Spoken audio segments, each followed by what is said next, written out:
Speaker 1. I switched to vegetarianism 2 years ago because I read an article about all the health benefits. Best decision I have ever made. I feel so much healthier now. My skin is really good and my hair is much shinier. You have to be super careful though that you still get all the nutrients you need in your diet. The main problem for me is that I'm the only vegetarian in my family and the others want to eat meat and fish. So sometimes it's a bit of a pain for my mum because she's the one who does most of the cooking. She usually cooks for the rest of the family, then throws something together quickly just for me. She says I should learn to cook for myself, but I've got so much homework at the moment. Okay, I am a bit lazy about cooking. I'm going to have to get my act together or I'll be condemned to a diet of salads and omelettes, which I like, but if that's all you're eating, it's pretty boring. Speaker 2. Did you know that there are about 500,000 vegans in the UK? That's people who don't eat any animal products at all. They reckon the number is growing because of teenagers on social media, like me. That's where I got links to videos which convinced me that it's the best option for animals, our planet, and my health. I did a lot of research into what kinds of things to eat before I changed my diet. It's really easy to find vegans online who'll answer questions and give you advice. I've been given lots of useful tips, like you can eat chickpeas and spinach for iron. You know, to make up for the iron you'd get from meat in a conventional diet.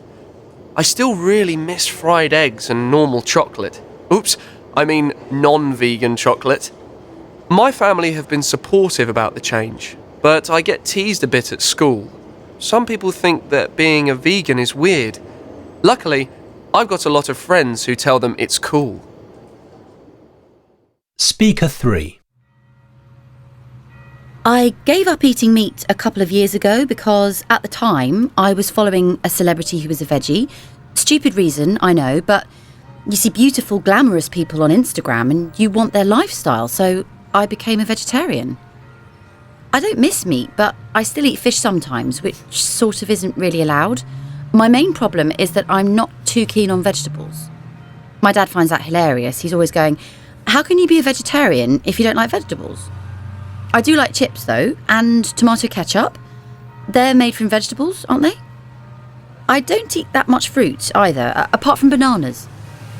Anyway, but because my diet is a little on the unhealthy side, I take multivitamins every day. I also try and avoid rubbish like fizzy drinks and sweets. I don't think my diet's so bad. I feel pretty healthy.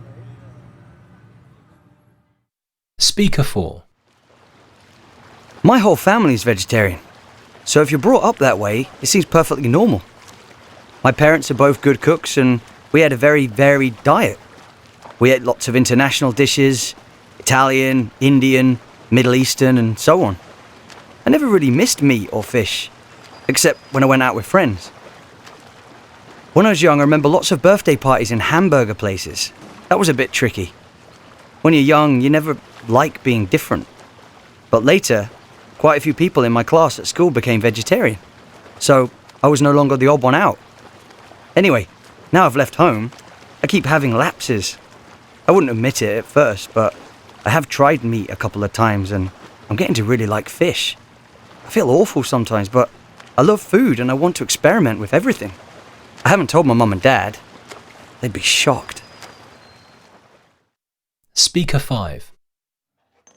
My main reason for becoming vegan was that I can't stand the way we treat animals. Most farms are run in such an inhumane way. I refuse to support factory farming. The treatment of hens is horrific, not to mention what they do to cows. So now I don't eat any animal products. No meat, obviously, but no eggs, milk or cheese either. And I don't eat fish, of course. When I first started to be a vegan, I found I was getting tired all the time. So I went to see a nutritionist and she said I wasn't getting enough protein. Now I'm a lot more careful and I eat lots of different nuts and seeds and pulses, dried beans, chickpeas and lentils. It's a bit time consuming, buying and cooking special things, but now I feel really good. My family think I'm a bit weird, but they're gradually coming round to my lentil and rice specials.